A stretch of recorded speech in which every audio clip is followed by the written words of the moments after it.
Beats, beats का concept बचा है अपना। बीड्स नहीं, बीट्स, बीट्स वाली बीट्स। टिक टिक टिक टिक टिक टिक।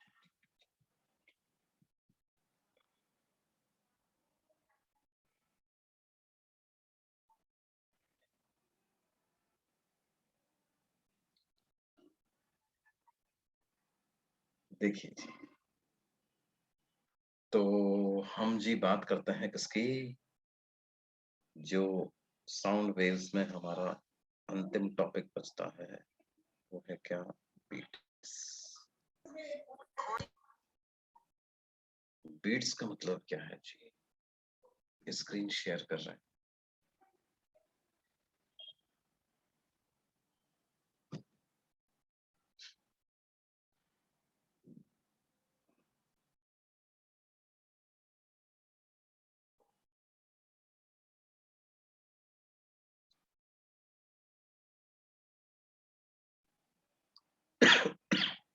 सर परमिशन दो।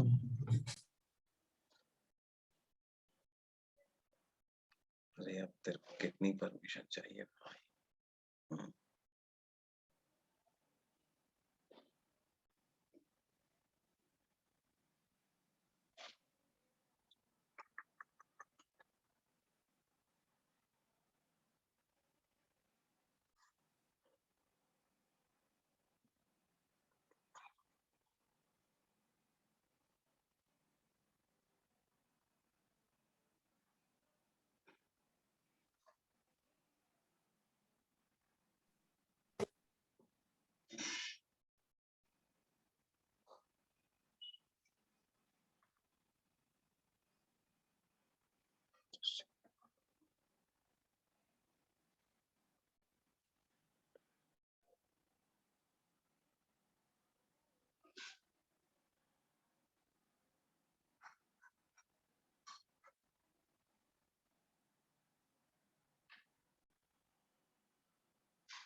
देखो बच्चों, बीट्स क्या होता है, मैंने एक बात पिछली क्लास में अपन ने एक फॉर्मूला पढ़ा था कि जब साउंड वेव्स का सुपरपोजिशन होता है तो रिजल्टेंट इंटेंसिटी जो जनरेट होती है वो कितनी होती है बेटे।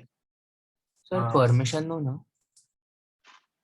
अरे मैं रिकॉर्ड करके डाल तो रहा हूँ भाई, तुमको क्या करना है।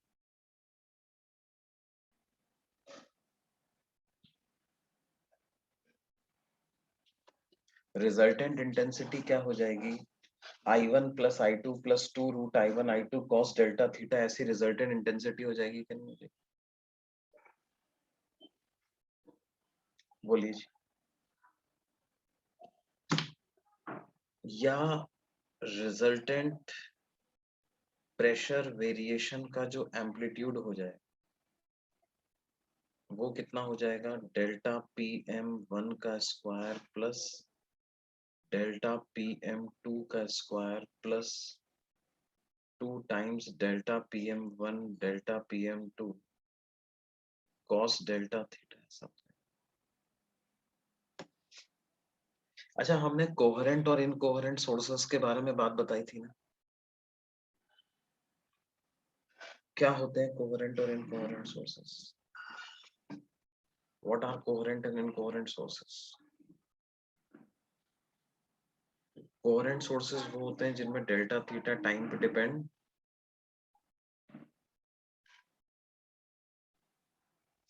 नहीं करता, और इनकोहेरेंट सोर्सेस वो होते हैं जिनमें डेल्टा थीटा जो होता है वो टाइम पे डिपेंड करता है। और हमने कहा था कि डेल्टा थीटा टाइम पे डिपेंडेंट या टाइम के इंडिपेंडेंट कब आएगा जी,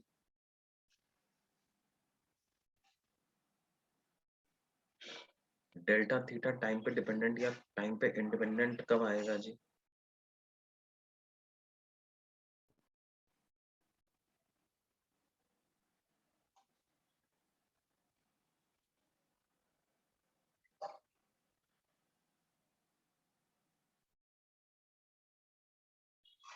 क्या कंडीशन होती है बेटे? What is the condition for sources to be coherent?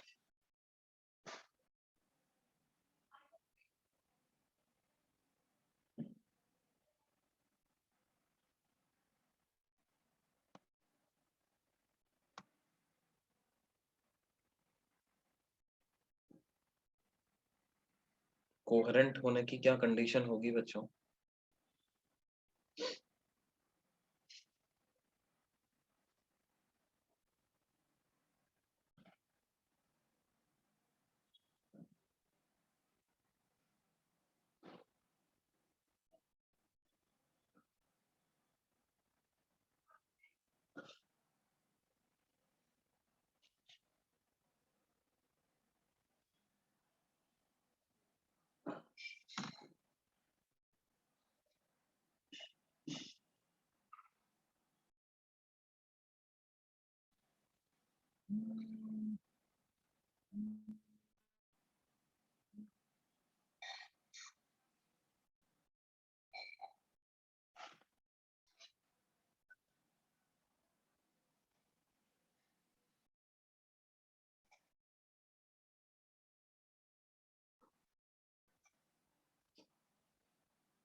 Same frequency and same initial phase.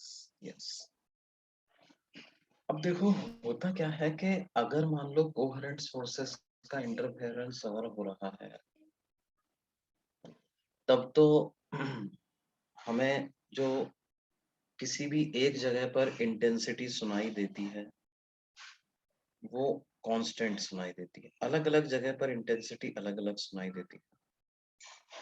जैसे मान लो कि एक पॉइंट मैंने ले लिया ए, एक पॉइंट मैंने ले लिया बी, एक पॉइंट मैंने ले लिया सी। तो if A and B are S1 and S2 are coherent sources,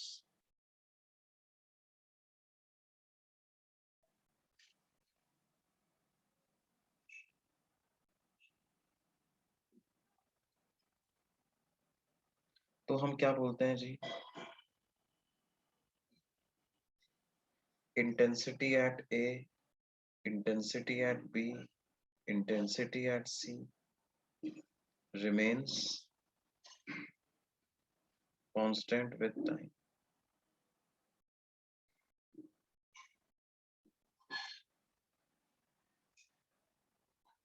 क्यों जी? Intensity at A, B, and C, it remains constant with time.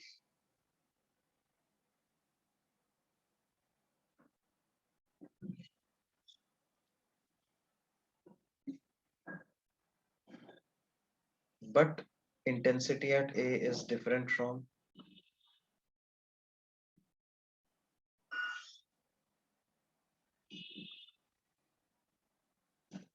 A, B, C पर इंटेंसिटी एक दूसरे से अलग हो सकती है और टाइम के साथ लेकिन जो भी रहेगी वो कांस्टेंट। अगला क्या है?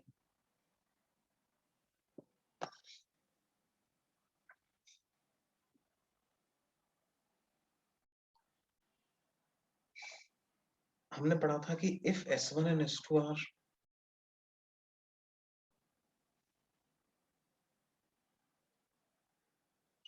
incoherent, तो हमने कहा था कि intensity at A, B and C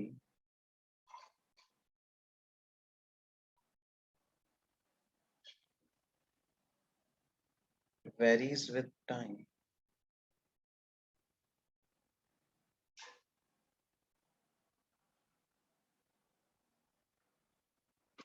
Intensity at A, B, and C varies with time।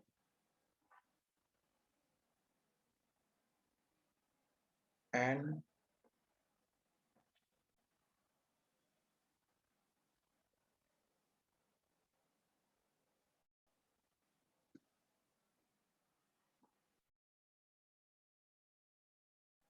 intensity at A, B, and C varies with time,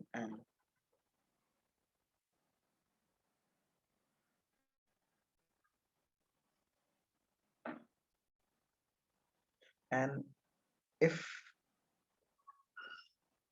it varies very fastly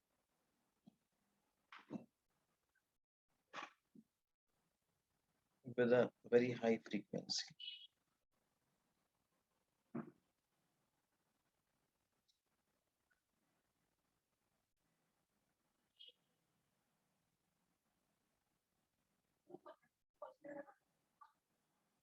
so we detect only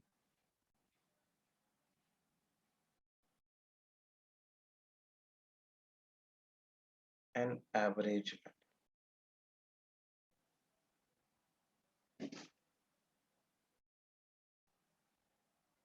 that is I average is equal to I1 plus I2. I average किसके बराबर हो जाएगा जी? I1 plus I2 के बराबर। क्या ये चीज समझ में आती है बेटा?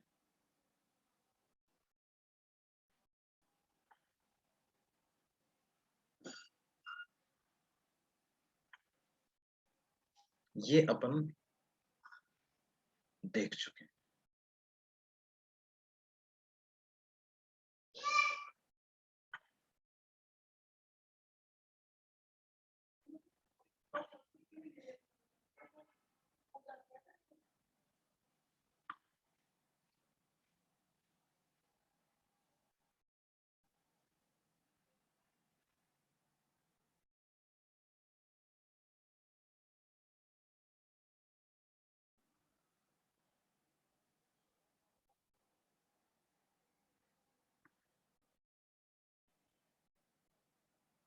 फिर I at A B C will be same, है ना?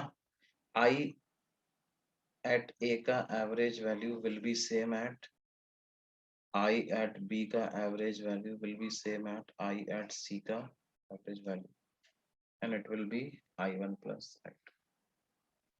फिर क्या होगा? टाइम के साथ अलग अलग जगह पर अलग अलग इंटेंसिटी हमें सुनाई नहीं दे।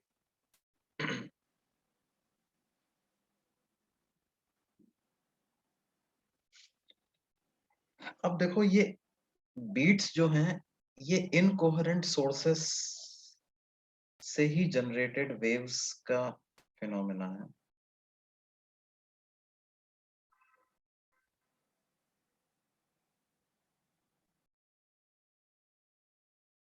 क्या होता है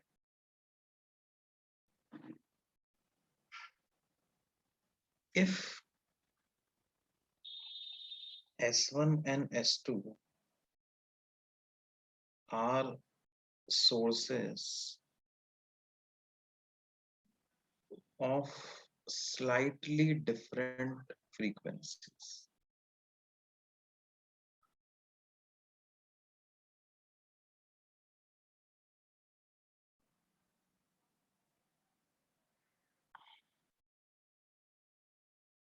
slightly different frequencies. If S1 and S2 are sources of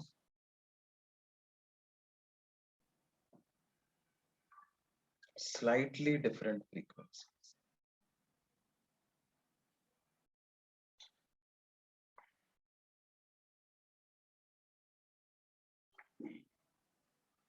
if S1 and S2 are sources of slightly different frequencies, तो उस केस में क्या होगा बेटे?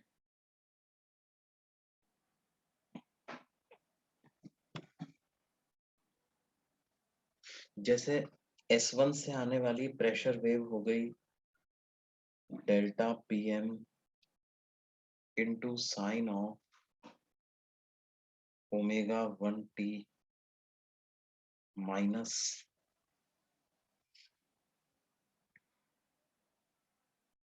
k1 x1 प्लस phi1 और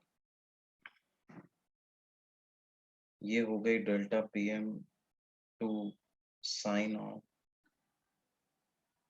omega 2t minus k2 x2 plus phi2। तो क्या हो जाएगा, रिजल्टेंट प्रेशर वेरिएशन जो है क्या वो इस तरह से आ जाएगा। अभी मैं एक केस ले रहा हूं, देखो, ताकि थोड़ा सा मैथमेटिक्स जो है वो चीजों की आसान हो जाए। इसको आप नाम दे दो पूरे को कुछ थीटा1, ये टाइम के इंडिपेंडेंट क्वांटिटी है, इसको नाम दे दो थीटा2। तो ये हो जाएगा delta P M sine of omega 1t minus theta plus delta P M two sine of omega 2t minus theta. ये डेल्टा पी एम बाहर आ गया, sine C plus sine D, तो इसको लिख लेंगे 2 sine C plus D by 2।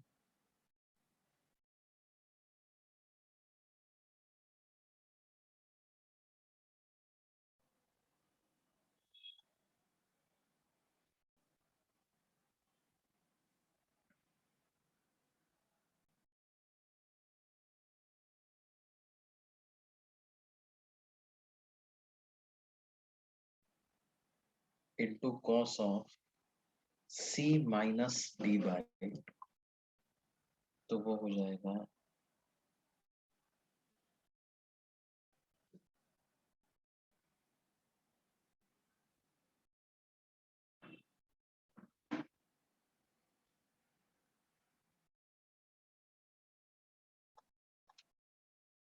Yes आ जाए।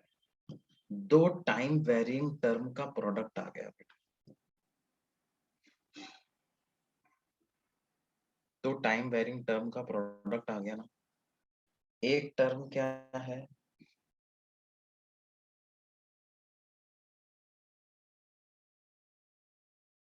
उसकी angular frequency omega 1 minus omega 2 by 2 into T,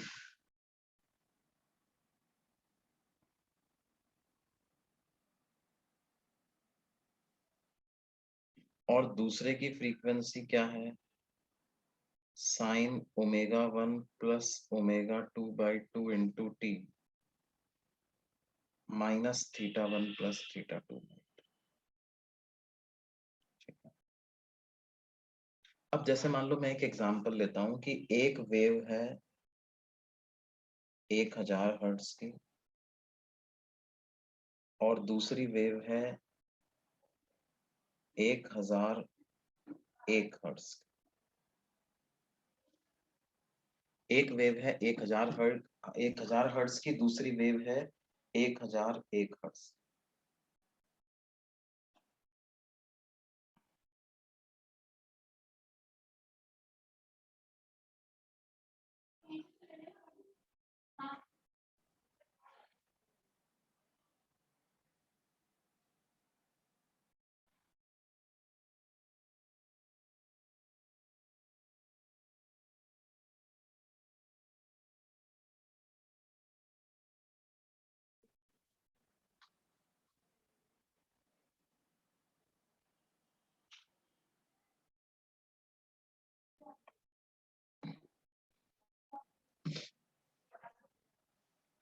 तो क्या हो जाएगा बेटे, देखो ओमेगा 1 माइनस F1 अगर इतना है तो ओमेगा 1 कितना हो गया, ओमेगा इज 2 पाई एफ, तो 2000 पाई, और F2 यदि इतना है तो ओमेगा 2 कितना हो गया, 2002 पाई।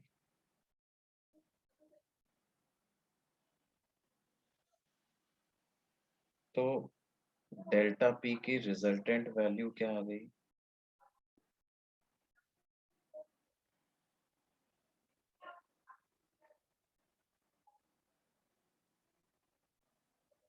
इन दोनों को आपस में सब्ट्रैक्ट कर दो।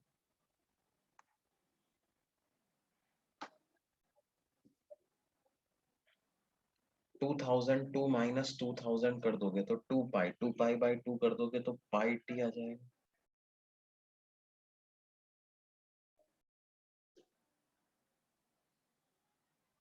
और दूसरी वाली टर्म क्या आ जाएगी? Sine of omega 1 plus omega 2/2। तो ये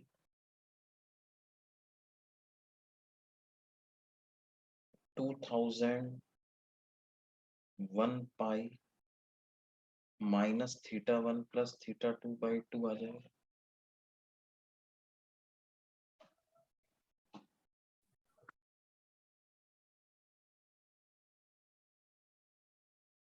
क्या ये चीज समझ आती है?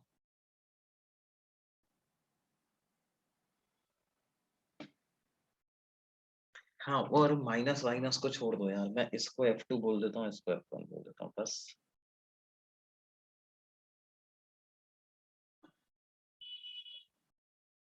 तुम कहने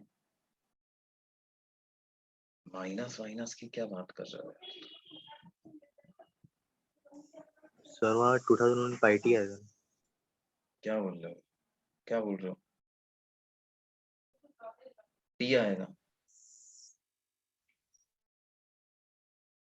टी लगाओ ना, टी की कौन मना कर रहा था? टी लगाओ। क्या ये चीज समझ आती है?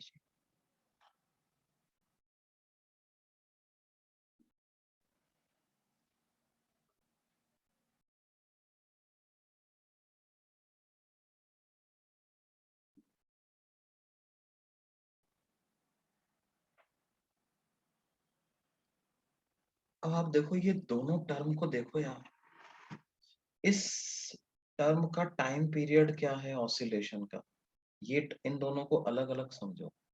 ये जो पहली वाली टर्म लिखी हुई है उसका टाइम पीरियड क्या है, और दूसरी वाली का टाइम पीरियड क्या है? इसका टाइम पीरियड क्या है बच्चों? 2 पाई/ओमेगा, यानी कि कितना आ रहा है? 2 सेकेंड्स। और इसका टाइम पीरियड क्या आ रहा है जी? 2 पाई/2001, 2/2001। क्या इसका ऑलमोस्ट 1 मिली सेकेंड आ रहा है? ऑलमोस्ट 1 मिली सेकेंड आ रहा है। बोलो। इसका मतलब टाइम के साथ कौन सी टर्म है जो बहुत ही तेजी से चेंज हो रही है दूसरे के अपेक्षा? सेकंड वाली टर्म के फर्स्ट वाली टर्म? सेकंड पे। अच्छा, अगर मान लो मैं 1 मिली सेकेंड का टाइम इंटरवल लूं, तो इसको इसको तो कांस्टेंट ही मान सकता हूं मैं, पहली वाली टर्म को 1 मिली सेकेंड में, तो इसमें इसके तो कुछ जू भी नहीं रहेंगे, कुछ असर नहीं पड़ेगा इसका। क्या बोलते हो जी? मान लो मैं इस पूरे फंक्शन का ग्राफ 0 सेकेंड से लेकर के 1 मिली सेकेंड के बीच में ड्रॉ करो। 0 सेकेंड से 1 मिली सेकेंड के लिए, तो क्या पहली वाली टर्म को t=0 रख करके मैं चैन से ग्राफ ड्रॉ कर सकता हूँ इसका? वो ज्यादा अड़ंगे नहीं लगाएगा इसमें? क्या बोलते हो?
अच्छा देखो, तो 1 मिली सेकेंड में क्या मैं बोल सकता हूँ जी कि ये जो डेल्टा पी आर है वो अपना एक मतलब वो एक तरीके का एक एसएचएम जैसा ही हो गया कि नहीं हो गया?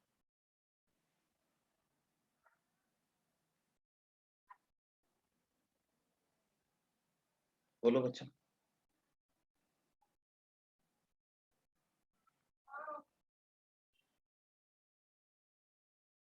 फिर 1 मिली सेकेंड से 2 मिली सेकेंड के बीच में भी क्या होगा?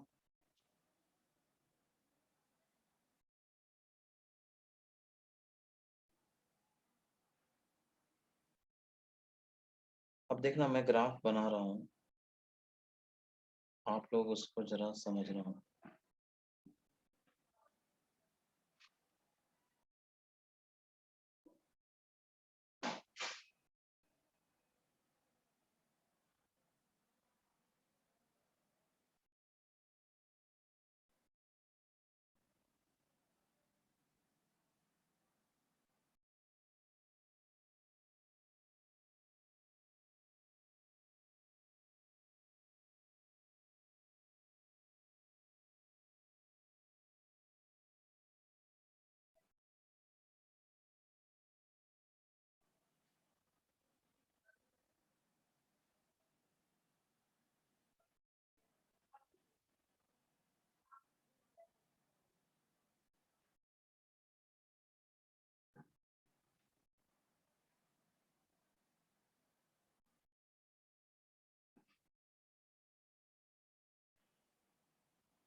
क्या ऐसा ग्राफ बनेगा क्या जी?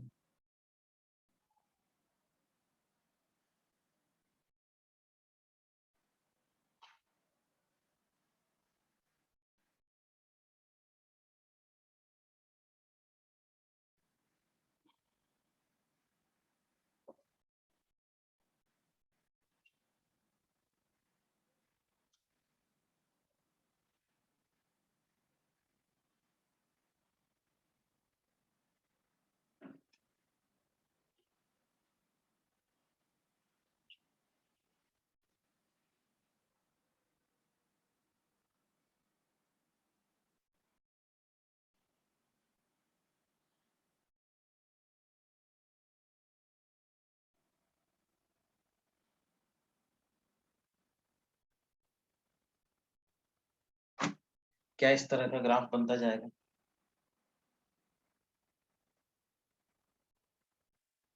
ये इसका पीक मैंने थोड़ा हो सकता है ज्यादा बड़ा बना दिया। ठीक। अल्टीमेटली मैं क्या बोल सकता हूँ देखो कि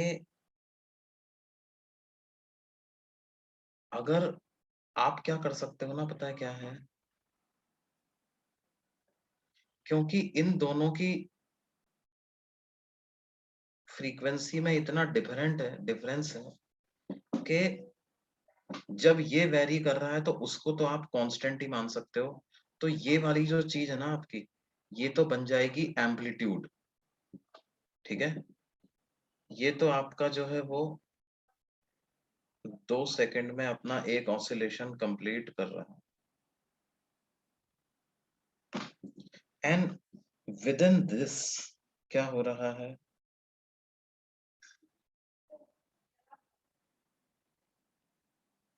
इस दरमियान वो जो दूसरा वाला है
बोलो बच्चा, क्या ऐसा ग्राफ बन जाएगा? मतलब क्या होगा कि resultant sound wave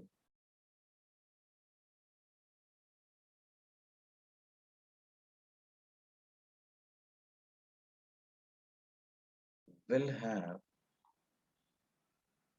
a frequency of, मतलब उसका जो पिच है, उसका जो तीखापन है, वो तो किससे डिटरमाइन होगा? F1 प्लस F2 बाई 2 से डिटरमाइन होगा। अब 2000 हर्ट्ज और 2002 हर्ट्ज की साउंड में क्या ही अंतर है, वो तो लगभग सेम ही है ना बच्चों।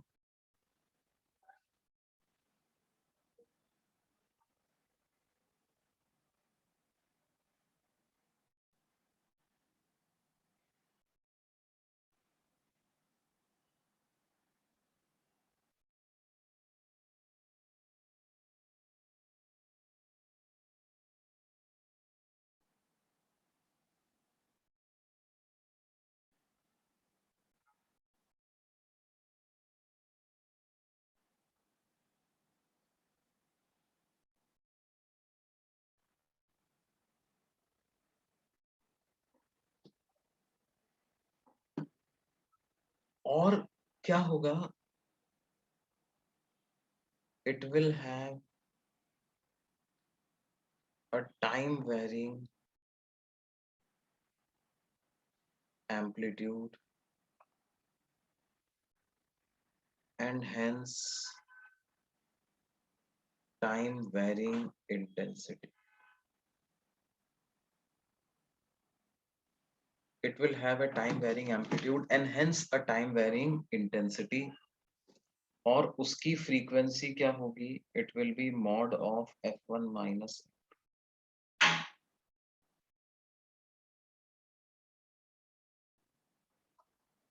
देखो, अगर आप एम्पलीट्यूड का ग्राफ बनाने जाओगे तो एम्पलीट्यूड का ग्राफ तो ऐसा ही आ जाएगा ना। कैसा?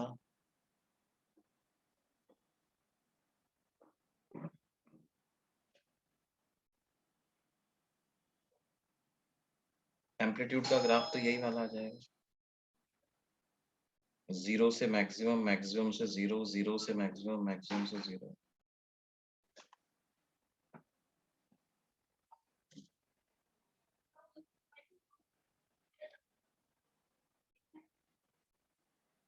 क्यों जी?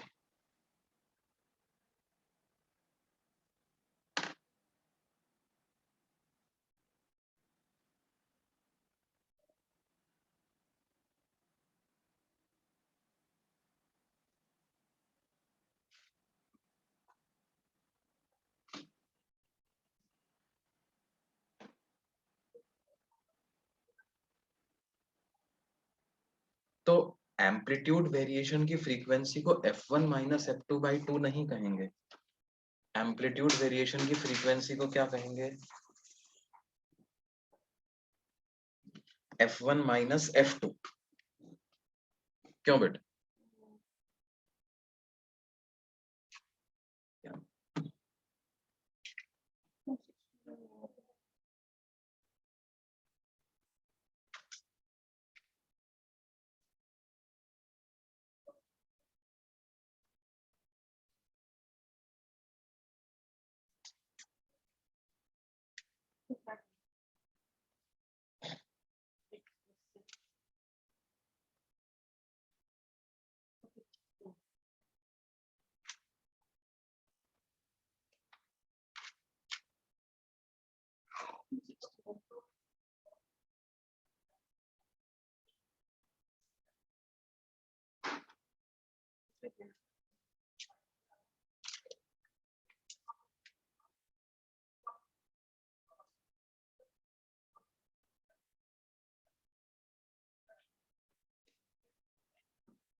क्या ये चीज समझ आती है जी बच्चा?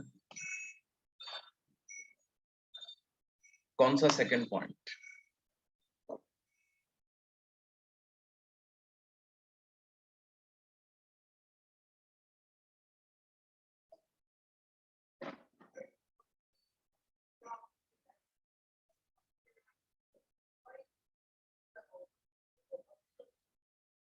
it will have लिखना चाहता है, it will have a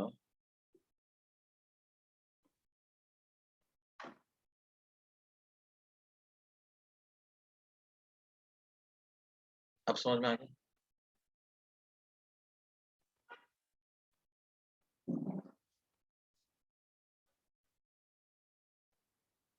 भाई देखो क्या है? जैसे पहला ऑसिलेशन है तो उसके लिए एम्पलीट्यूड इतना रहा, अगले ऑसिलेशन के लिए एम्पलीट्यूड थोड़ा ज्यादा रहा, फिर उसके बाद थोड़ा और ज्यादा रहा, फिर उसके बाद थोड़ा और ज्यादा रहा।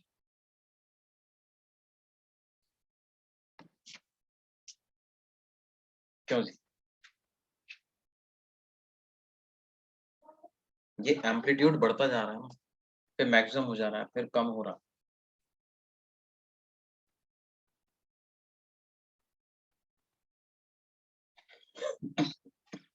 भाई देखो आपके पास क्या इक्वेशन आ गई, डेल्टा पी रिजल्टेंट की क्या वैल्यू आ गई बेटे? डेल्टा पी रिजल्टेंट की वैल्यू आ गई 2 times of delta P M into cos of omega 1 minus omega 2 by T into some immaterial quantity into cos of omega 1 plus omega 2 by 2 into T plus something. इसको जाने दो बकवास।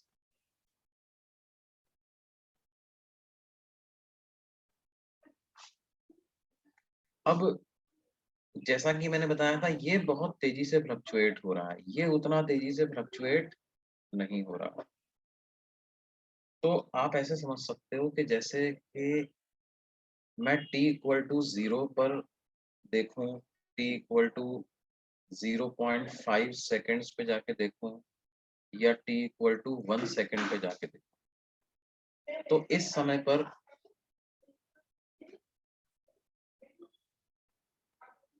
मतलब यहाँ पर मैं 5 मिली सेकेंड के लिए ग्राफ बनाऊं, इधर भी 5 मिली सेकेंड के लिए ग्राफ बनाऊं, और इधर भी 5 मिली सेकेंड के लिए ग्राफ बनाऊं, तो इसके तो 5 ऑसिलेशन कंप्लीट हो रहे हैं ना। लेकिन उन 5 मिली सेकेंड के दौरान क्या इसको कांस्टेंट मान सकते हैं? क्या उस 5 मिली सेकेंड के दौरान इसको कांस्टेंट मान सकते हैं?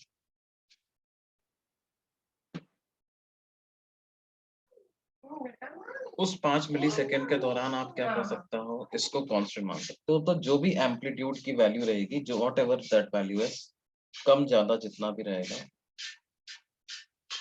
ये उतने ऑसिलेशन का, उतने एम्पलीट्यूड का 5 ऑसिलेशन पूरा कर लेगा। यहाँ से यहाँ तक एक ऑसिलेशन, फिर ये दूसरा ऑसिलेशन, तीसरा, चौथा, पांचवा। नहीं, अब 0.5 सेकंड पे जाकर के जब आप 5 मिली सेकंड के लिए बनाओगे तो एम्पलीट्यूड थोड़ा सा बढ़ जाएगा ना।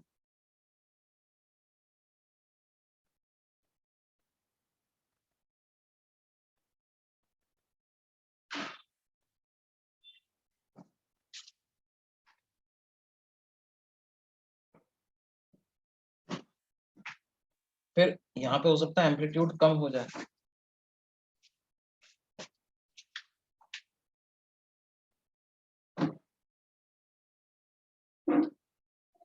क्यों जी?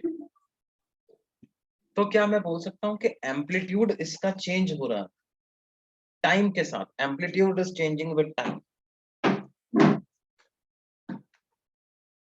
इधर जो ऑसिलेशन हो रहे हैं और इधर जो ऑसिलेशन हो रहे हैं और इधर जो ऑसिलेशन हो रहे हैं, ये अलग अलग एम्पलीट्यूड के हो रहे हैं कि नहीं हो रहे हैं?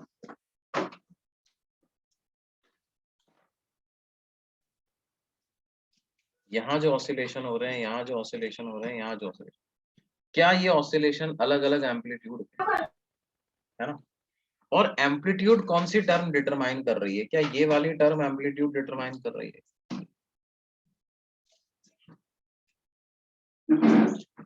क्या ये टर्म एम्पलीट्यूड डिटरमाइन, क्या मैं ऐसा बोल सकता हूँ कि amplitude at time, the amplitude at time, resultant wave का amplitude at time equal to 2 delta P M into cos of omega 1 minus omega 2 by t।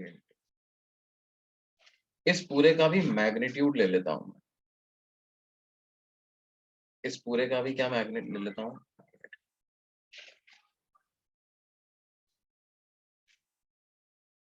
Amplitude तो मैग्नीट्यूड ही होता है ना भाई, नेगेटिव होने से क्या फर्क पड़ता है, एम्पलीट्यूड तो मैग्नीट्यूड। क्या ये चीज समझ में आती है जी बच्चों?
बस यही टाइम, अच्छा इसकी फ्रीक्वेंसी क्या कहोगे आप, एम्पलीट्यूड वेरिएशन की फ्रीक्वेंसी क्या कहोगे भाई साहब? What is amplitude variation frequency?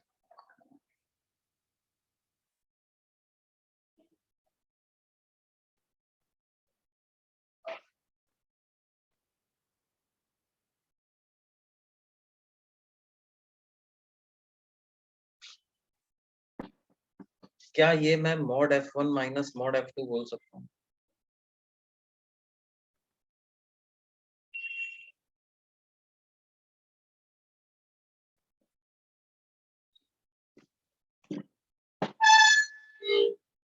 क्या इसको mod f1 minus mod f2 बोल सकता हूँ?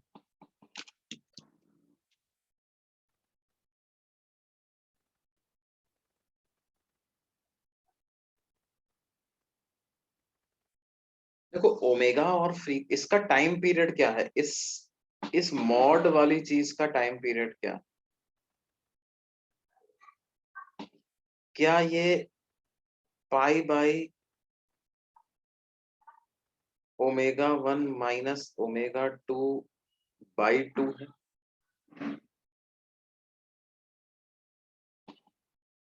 क्या टाइम पीरियड इतना है? बोलो जी, टाइम पीरियड का क्या फॉर्मूला होता है, पाई बाई ओमेगा ही तो होता है, क्यों बच्चों?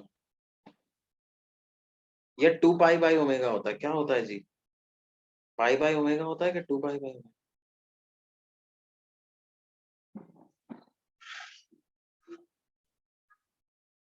2 पाई बाय ओमेगा होता है। लेकिन यहाँ पे मैंने मॉड लगा रखा है जी, मॉड। जैसे अगर मैं तुमसे पूछूं कि मॉड ऑफ साइन एक्स का टाइम पीरियड क्या होगा,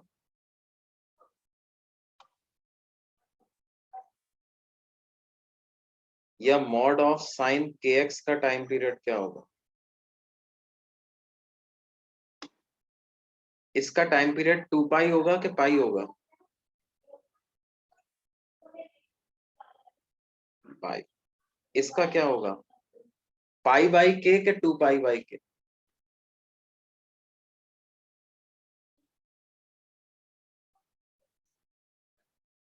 तो फिर इसका टाइम पीरियड क्या होगा जी, इस वाले का?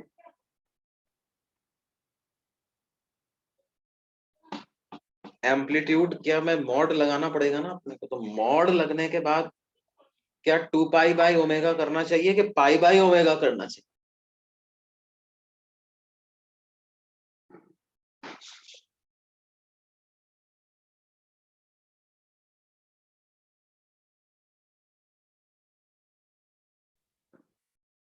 ये टाइम पीरियड अगर आ गया तो इसको क्या लिख सकते हैं, 2 pi by omega 1 minus omega 2।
हाँ जी बच्चों, तो क्या ये मुद्दा समझ में आता है अपने को?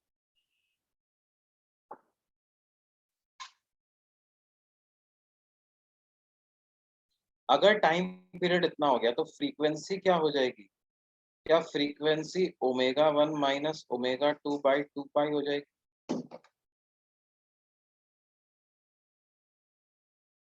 Frequency of variation of amplitude,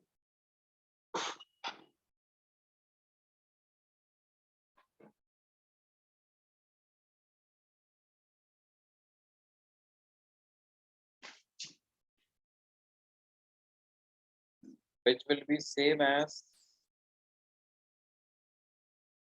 frequency of variation of intensity।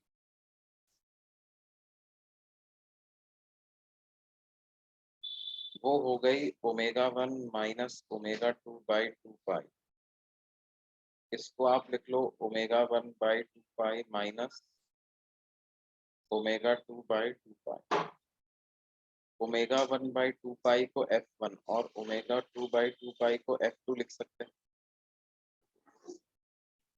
तो क्या ये फ्रीक्वेंसी ऑफ वेरिएशन जो है वो f1 माइनस f2 ऐसा आ जाएगा?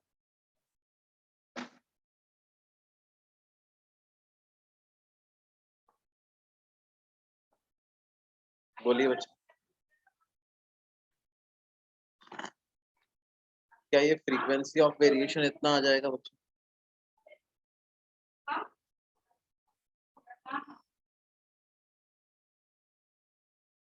अब समझ में आया जी कैसे आया ये जो फ्रीक्वेंसी होती है। अच्छा, इसमें भी एक मॉड लगा देते हैं अपन, क्योंकि पता नहीं कौन सा बड़ा है कौन सा छोटा है। इस फ्रीक्वेंसी को बोलते हैं बीट फ्रीक्वेंसी।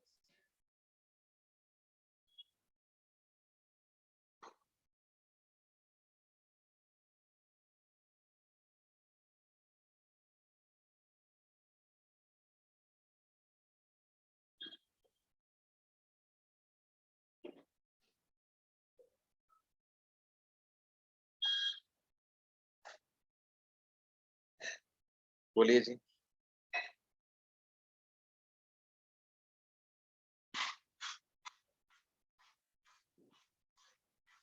इस फ्रीक्वेंसी को बोलते हैं बीट फ्रीक्वेंसी।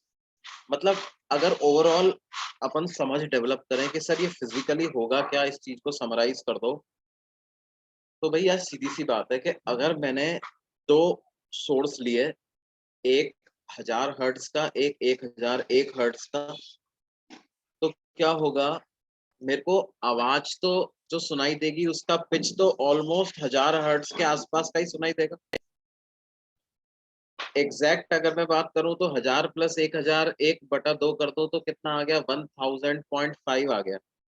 ऑलमोस्ट 1000 हर्ट्ज की साउंड सुनाई देगी, ऐसा बोल सकते हैं। Pitch, but the intensity of that sound will very with time. और वो टाइम के साथ किस फ्रीक्वेंसी से वेरी करेगी, 1 सेकंड की फ्रीक्वेंसी से वेरी करेगी। मतलब 1 सेकंड में एक ऑसिलेशन पूरा हो जाएगा। किसका एक ऑसिलेशन? इंटेंसिटी 0 से बढ़कर के मैक्सिमम, और मैक्सिमम से वापस 0, 0 से बढ़कर के मैक्सिमम, मैक्सिमम से वापस 0, है ना। तो 1 सेकंड में क्या होगा, एक बार इंटेंसिटी मैक्सिमम हो जाएगी, एक बार इंटेंसिटी 0 हो जाएगी।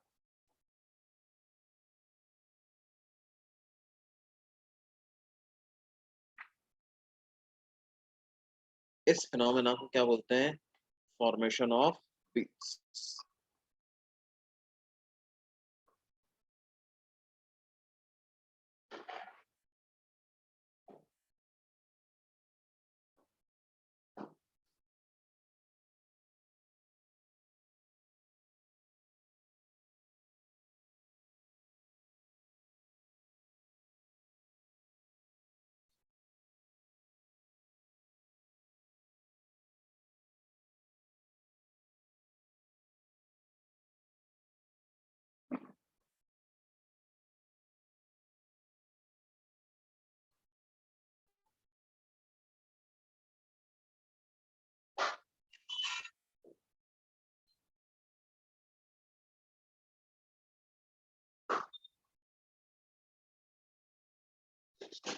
अब देखो, जैसे एक सिंपल सा सवाल होता है कि समझो क्या है,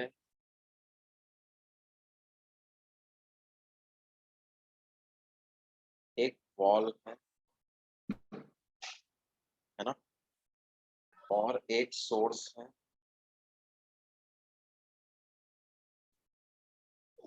और इधर एक ऑब्जर्वर है।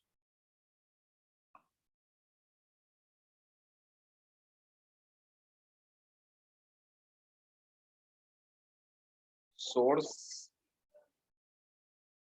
20 मीटर पर सेकंड की स्पीड से वॉल की तरफ जा रहा है, और इसकी फ्रीक्वेंसी है कितनी?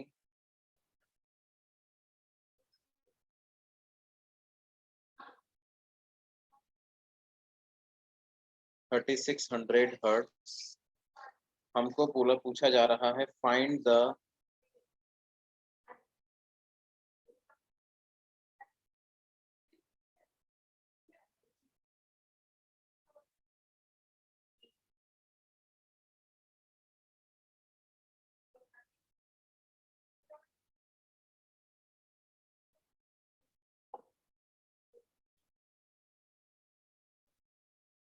beat frequency detected by the observer।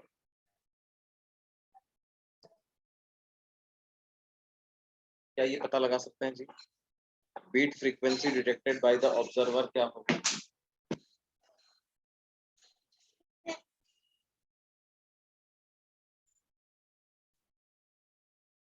अब देखो, ऑब्जर्वर को एक तो डायरेक्ट साउंड सुनाई दे रही होगी, और एक इनडायरेक्ट साउंड सुनाई दे रही है।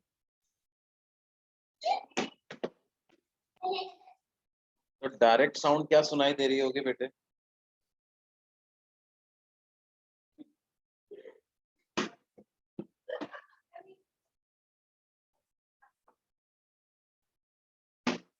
साउंड की स्पीड आपको मान लेनी है 320 मीटर पर सेकंड।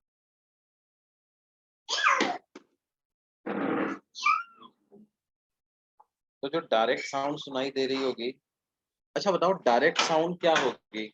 ओरिजिनल फ्रीक्वेंसी से ज्यादा फ्रीक्वेंसी की सुनाई दे रही होगी या ओरिजिनल फ्रीक्वेंसी से कम फ्रीक्वेंसी की सुनाई दे रही होगी?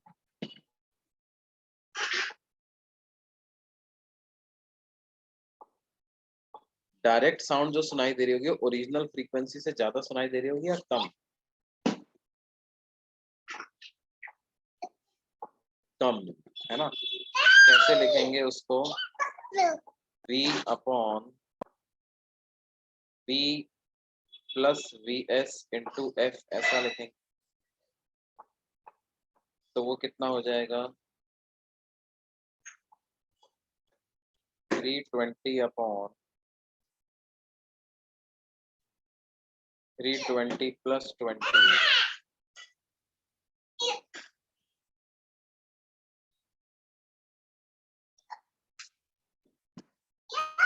Into F। F की वैल्यू क्या 3600 आ जाएगी?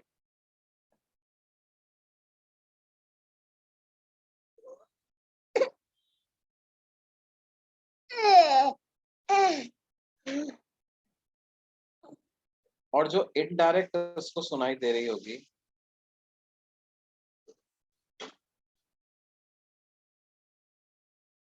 क्या ये वही सुनाई देगी जो कि वॉल ने रिसीव किया है? क्या ये V upon B minus BS into F के बराबर आ जाएगा?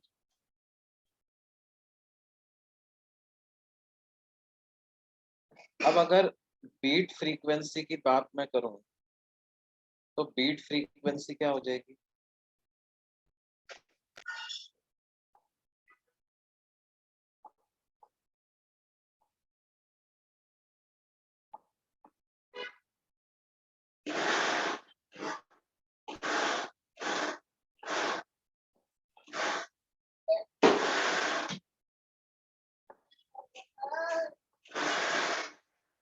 अच्छा, इसको 3600 मत लो, 3600 एक्चुअली बहुत ज्यादा है, आप इसको 100 ले लो।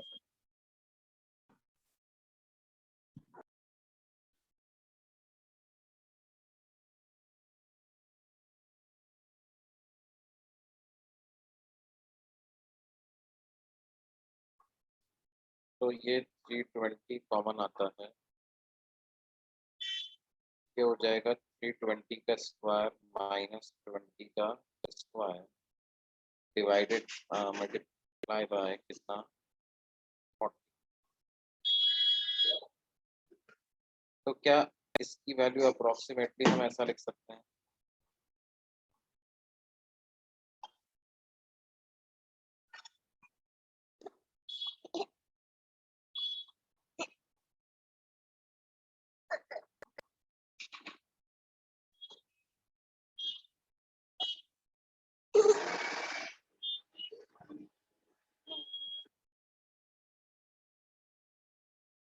बोलिए जी।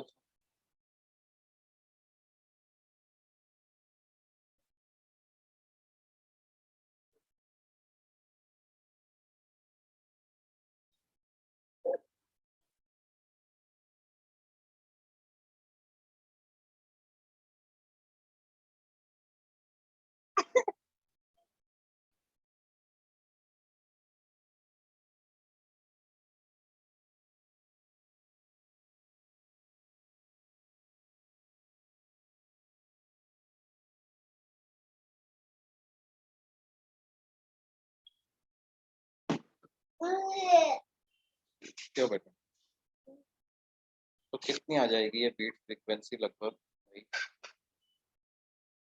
क्या ये अप्रोक्सीमेटली 6.8 हर्ट्ज टाइप आ जाएगी?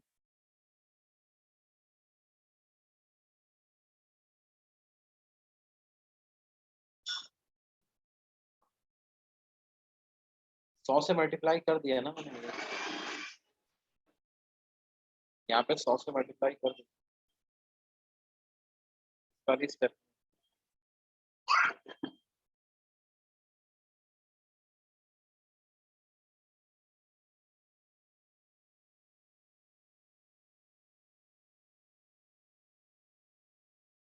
और देखो इसमें और किस तरह के क्वेश्चन पूछे जाते हैं। मान लो हमें कहा जा रहा है कि हमारे पास क्या है, दो ट्यूनिंग फॉर्क्स, है ना। when two tuning forks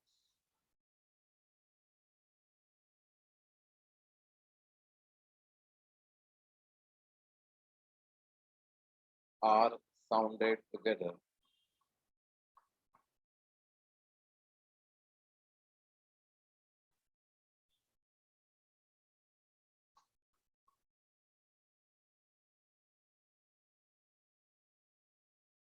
they produce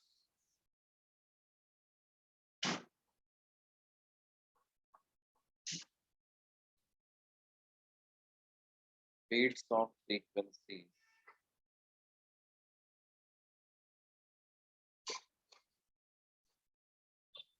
5 hertz.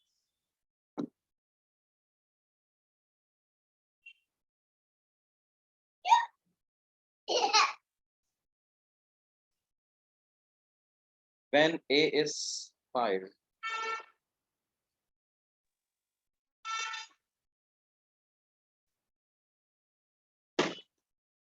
they produce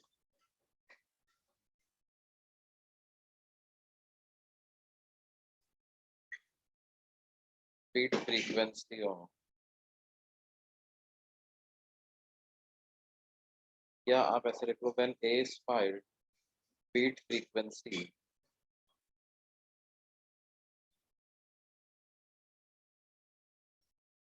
decrease.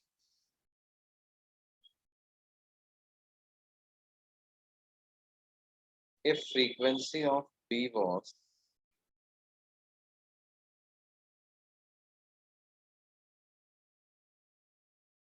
100 hertz, then find original frequency of A.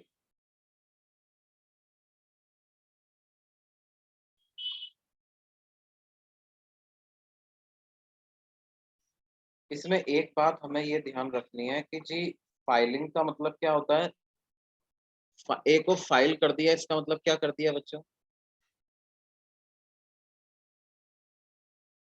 किसी एक ट्यूनिंग फॉर्क के पतला कर दिया, उसको घिस दिया अपन, उसको अपन ने क्या कर दिया, घिस घिस के पतला कर दिया। जैसे कारपेंटर लकड़ी को घिस घिस के पतला करता है, तो उसको बोलते हैं फाइलिंग। तो अपन ने क्या कर दिया, घिस घिस के पतला कर दिया। पतला कर दिया तो उसकी वाइब्रेशन की फ्रीक्वेंसी बढ़ जाएगी ना बच्चों।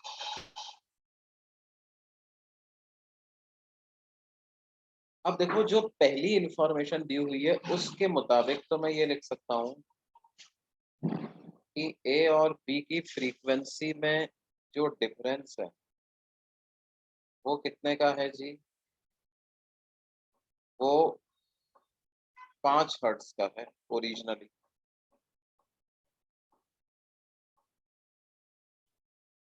और हमें दिया हुआ है बी की फ्रीक्वेंसी 100 हर्ट्ज। अब इस जानकारी के मुताबिक तो दो केसेस हो सकते हैं। ए की फ्रीक्वेंसी कितनी हो सकती है जी, 95 हर्ट्ज भी हो सकती है, और बी की फ्रीक्वेंसी कितनी हो सकती है, 105 हर्ट्ज भी। अब इनमें से कौन सा ले अपन, देखो एक एक करके केस कंसीडर करते हैं।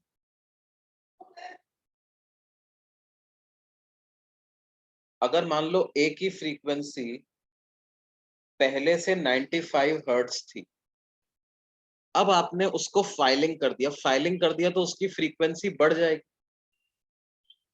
और उसकी फ्रीक्वेंसी अगर बढ़ गई 95 की 96 97 हो गई, तो क्या इनके बीच की बीट फ्रीक्वेंसी बढ़ेगी या कम होगी,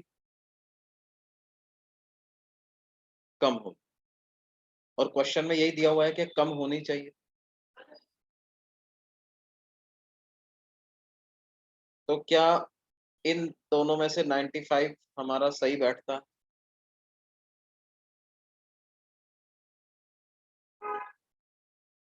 अब देखो 105 अगर वाला मैं ये वाला केस ले लेता कि 105 हर्ट्ज है तो क्या दिक्कत हो जाती?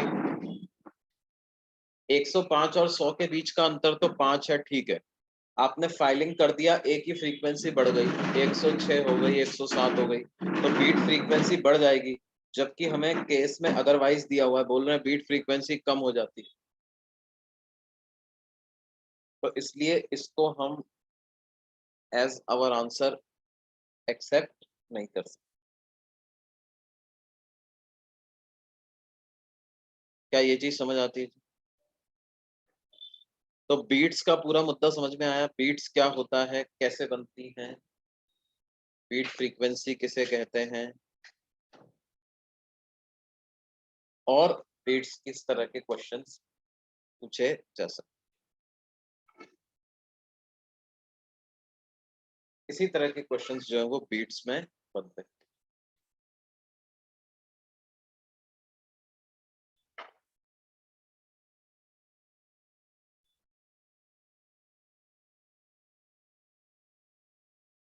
या जैसे ऐसा भी पूछा जा सकता था कि क्या है, हमने एक ट्यूनिंग फॉर्क को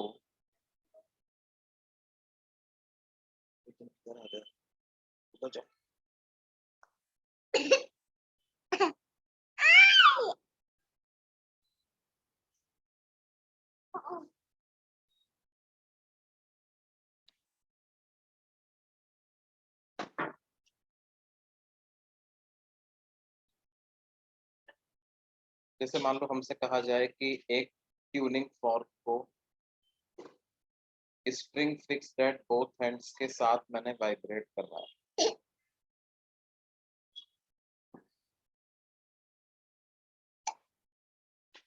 tuning fork of frequency f is vibrated with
tuning fork of frequency f when vibrated with a spring fixed at both ends produce beats of frequency 5 Hz.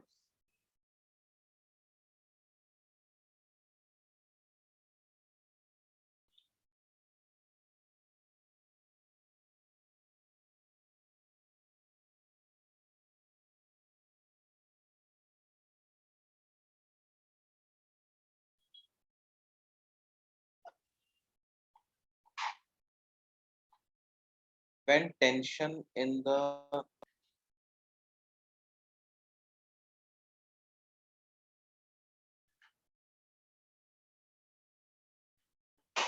wire is increased, it is found that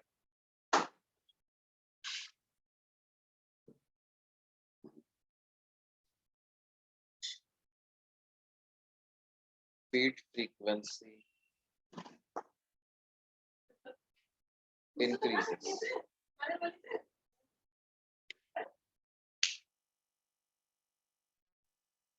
Beat frequency increases.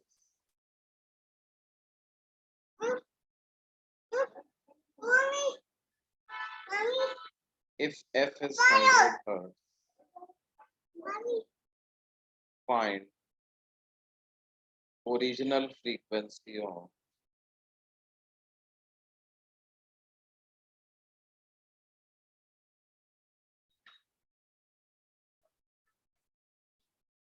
Vibration of string.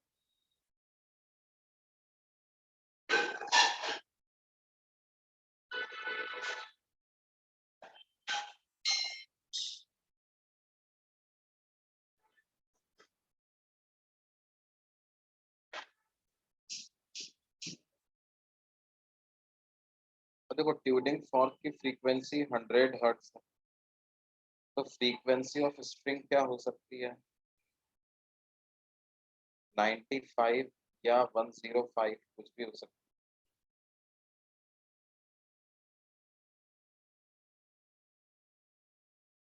अब आप tension बढ़ा दोगे तो क्या होगा?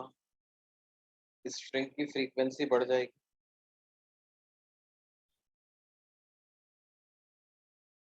और ये बोल रहा है बीट फ्रीक्वेंसी का क्या हो रहा है, ये भी बढ़ रही। इसका मतलब स्ट्रिंग की फ्रीक्वेंसी क्या 105 ही होनी चाहिए? ये नहीं हो सकता।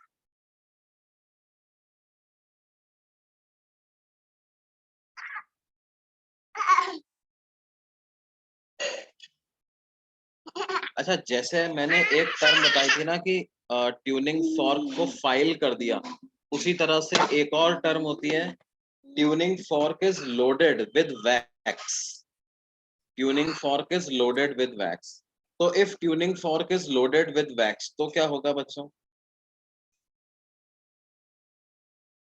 क्या उसकी जो फ्रीक्वेंसी है वो कम हो जाएगी? उसकी फ्रीक्वेंसी कम हो जाएगी। तो कुछ क्वेश्चन लोडेड विद वैक्स वाले भी कराए, मतलब पूछे जा सकते है ना। ये बात है जी बच्चों। तो ये अपना क्या है, ये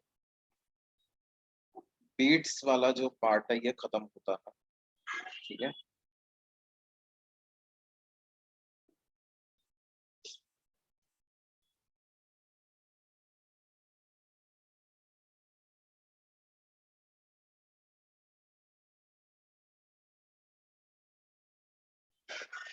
और देखो अब अपन बात करते हैं इसकी।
अच्छा देखो बच्चों, सर्कुलर मोशन की अगर अपन बात करें तो सर्कुलर मोशन में जो मेन कॉन्सेप्ट्स होते हैं वो क्या होते हैं?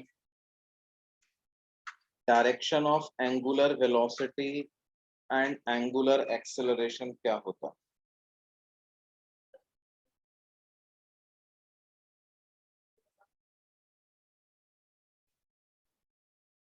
मान लो दो पार्टिकल्स हैं, इस तरह से घूम रहे हैं,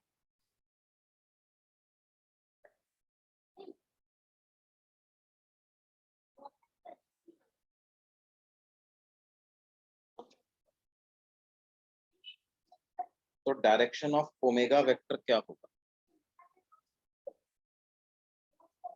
तो डायरेक्शन ऑफ ओमेगा वेक्टर कुछ इस तरह से होता है।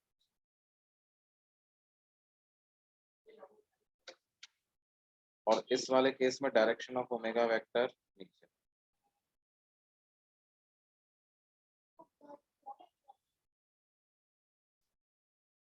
ये दोनों कैसे वेक्टर होते हैं? एक्सियल वेक्टर्स होते हैं। ठीक है, और डायरेक्शन ऑफ अल्फा क्या लिखेंगे?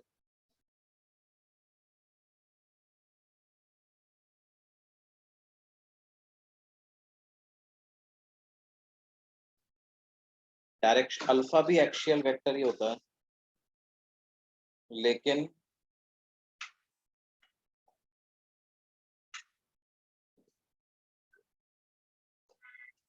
जैसे मान लो ये पार्टिकल ऐसे जा रहा है, इधर जा रहा है मतलब इधर उसका वेलोसिटी, इस केस में इधर जा रहा है, तो इसमें ओमेगा वेक्टर की डायरेक्शन ऊपर हो जाएगी। अब दो केस हो सकते हैं, मान लो ओमेगा इंक्रीज हो रहा है,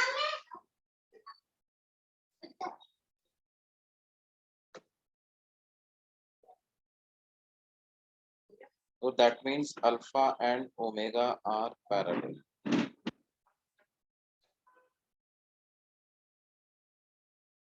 और अगर ओमेगा डिक्रीज हो रहा है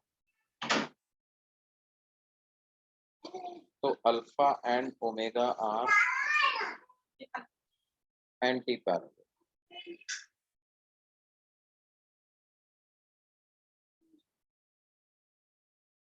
ठीक है,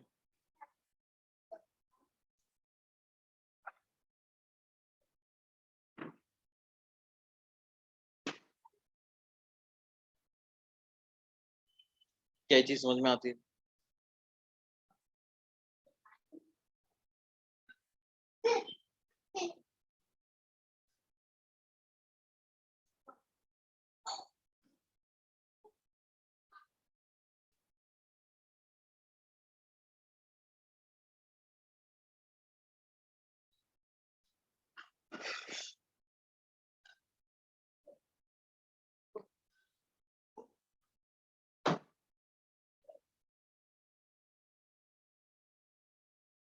जैसे मान लो मैं एक सवाल पूछूं कि क्या है, एक पार्टिकल ऐसे घूम रहा है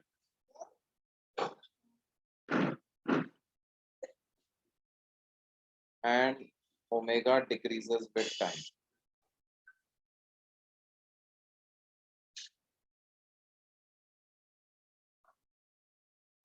तो इस पार्टिकल का ओमेगा वेक्टर किधर होगा और अल्फा वेक्टर किधर होगा?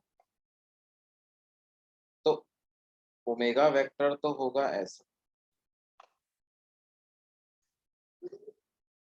और अल्फा वेक्टर होगा ऐसा।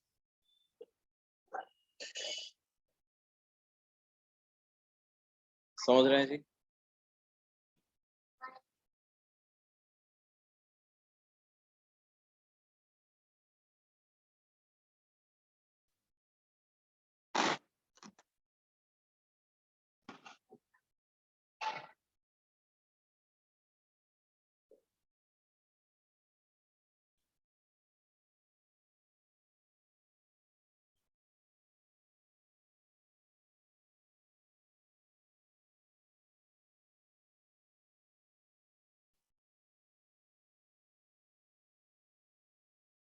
सेंट्रीपिटल एक्स, अगर हम एक्सेलरेशन इन सर्कुलर मोशन की बात करें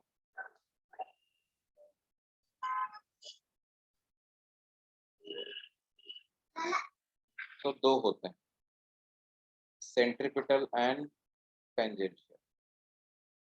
सेंट्रीपिटल की डायरेक्शन होती है टुवर्ड्स सेंटर, मैग्नीट्यूड होता है ओमेगा स्क्वायर आर।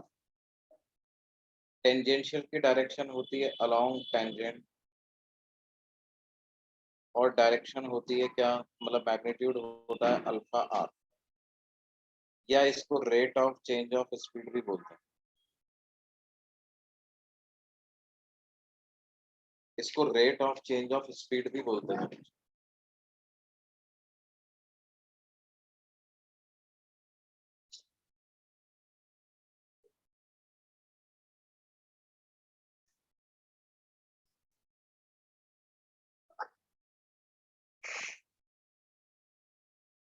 और टोटल एक्सेलरेशन क्या हो जाएगा?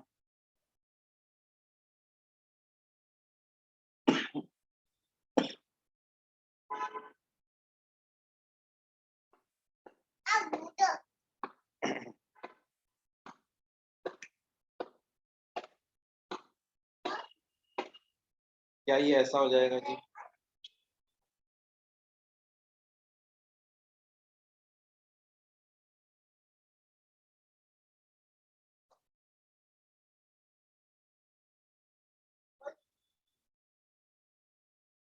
Sir centripetal acceleration v square by r का डेरिवेशन एक बार दिखा सकते हो? हाँ बेटा, देखो वेलोसिटी को एंगुलर वेलोसिटी के टर्म्स में लिखते हैं v equal to omega cross r।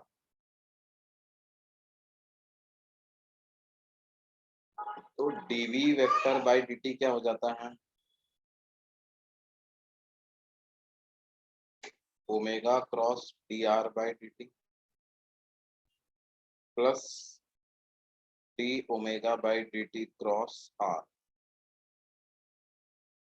अब rate of change of position vector तो वेलोसिटी होती, और rate of change of angular velocity को ही एंगुलर एक्सेलरेशन बोलते हैं। और ये dv वेक्टर बाय dt क्या हो गया? एक्सेलरेशन हो गया।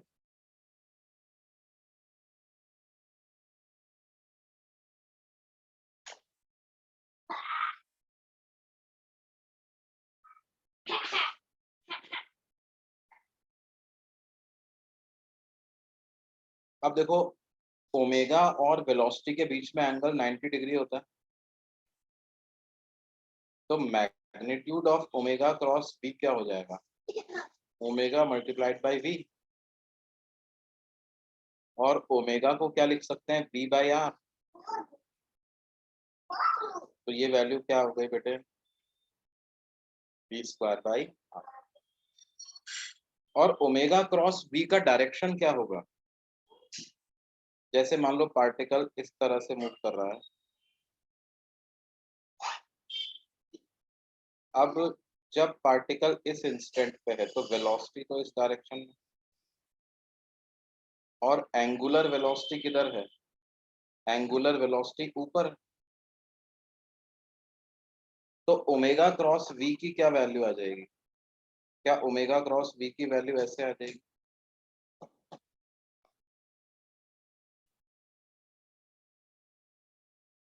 सेंटर की तरफ आ रही है कि नहीं आ रही? हाँ सर। तो इसलिए ओमेगा क्रॉस v को क्या बोलते हैं बच्चों?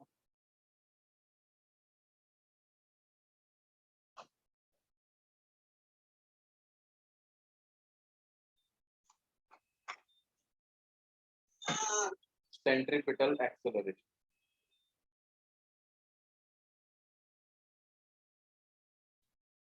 और अल्फा अल्फा क्रॉस r की डायरेक्शन की बात करें तो अल्फा इधर है और r वेक्टर ऐसा है, ये है r वेक्टर। तो आप जब अल्फा क्रॉस r करोगे तो क्या डायरेक्शन इधर आ जाएगी? टेंजेंट की डायरेक्शन।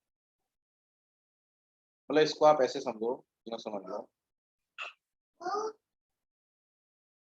कि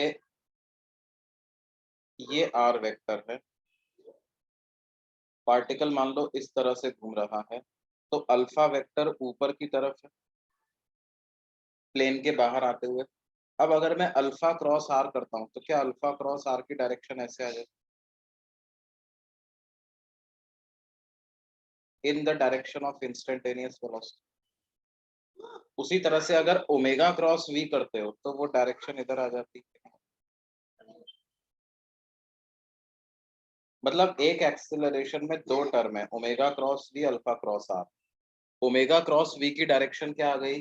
सेंटर की तरफ।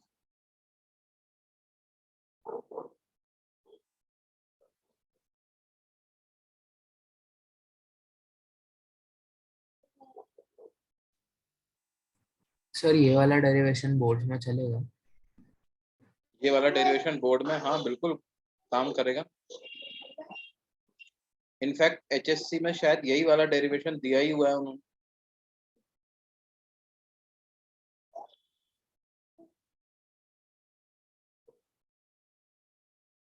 यही डेरिवेशन दिया हुआ है कि कुछ और? यही दिया हुआ है जहाँ।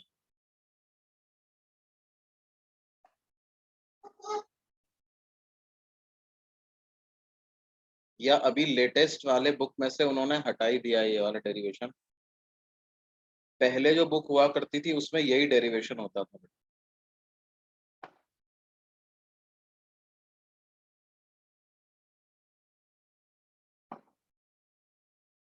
है ना? अभी जो मैं देख रहा हूँ बुक में, उसमें क्या है, अल्फा क्रॉस आर का डायरेक्शन। देखो अल्फा ऊपर की तरफ है ना इस केस में, coming out of the plane of the board है, और आर वेक्टर को किधर लोगे? Radially outward direction. तो अल्फा क्रॉस आर करो, देखो क्या आता है।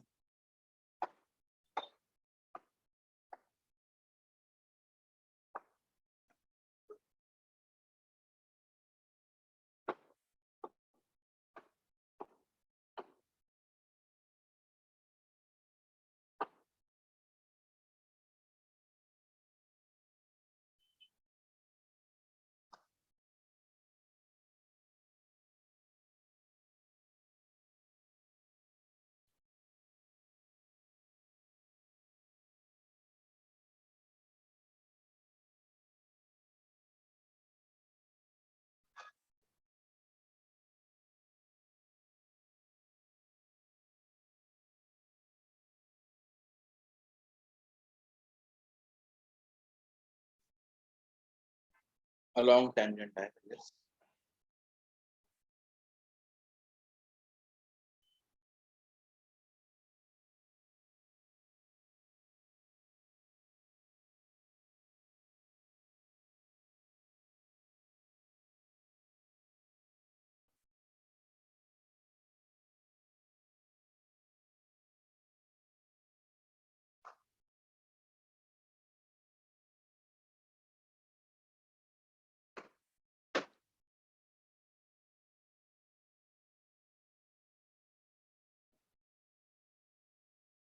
ठीक है बच्चों, अभी के लेक्चर को हम यहीं पे रोकते हैं। अगली क्लास से अपन रिवीजन इसका चालू कर देंगे, कंप्लीट रिवीजन। तो अगली क्लास से क्या है, एचएससी और सीबीएसई की क्लासेस अलग अलग लगेंगी, है ना?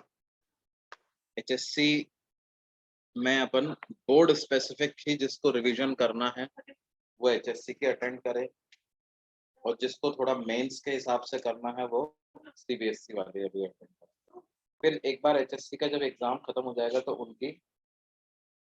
उनका फिर क्या है, अपन लोग मेंस के हिसाब से revision we will take up. ठीक है?